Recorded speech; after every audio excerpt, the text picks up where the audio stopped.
একটি গ্রামে পুরনো একটি বাড়ি ছিল।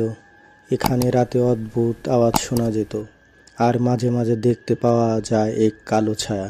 একদিন গ্রামের এক সাহসী যুবক অর্ক ওই বাড়ির ভেতরে প্রবেশ করলো। ভিতরে প্রবাহিত বাতাসে ভুতুড়ে ঠান্ডা ছিল। সিঁড়ির কাছে দাঁড়িয়ে অর্ক শুনতে পেল একটি ফিসফিস আওয়াজ, আয় আয়। সেখানে গিয়ে কেবল একটি রুমে একটি বিছানা ছিল। বিছানার পাশে একটি মাটির পাত্র পড়েছিল। পাত্রের মধ্যে কিছু অদ্ভুত সাদা বালু ছিল। হঠাৎ পেছনে একটা শব্দ হলো। ঘুরে তাকাতেই অর্ক দেখল এক দগ্ধ মুখের একটি লোক দাঁড়িয়ে রয়েছে। তার চোখগুলো ছিল সম্পূর্ণ শূন্য, গা থেকে সোডা রক্ত ঝরছিল। অর্ক ভয় পেয়ে চিৎকার করতে গিয়েছিল, কিন্তু না, অর্কর গলা শুকিয়ে গেল, সে কোনো আওয়াজ করতে পারল না। ভূতটি এগিয়ে আসতে লাগলো আর অর্ক চিৎকার করতে লাগলো।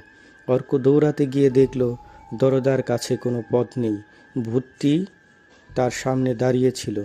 তখনই হঠাৎ করে সব কিছু অন্ধকারে ঢেকে গেল। অর্ক আর কখনো ফিরে আসেনি। তখন থেকেই বাড়িটি পুরোপুরি এক রহস্যের পরিণত হয়ে গেল।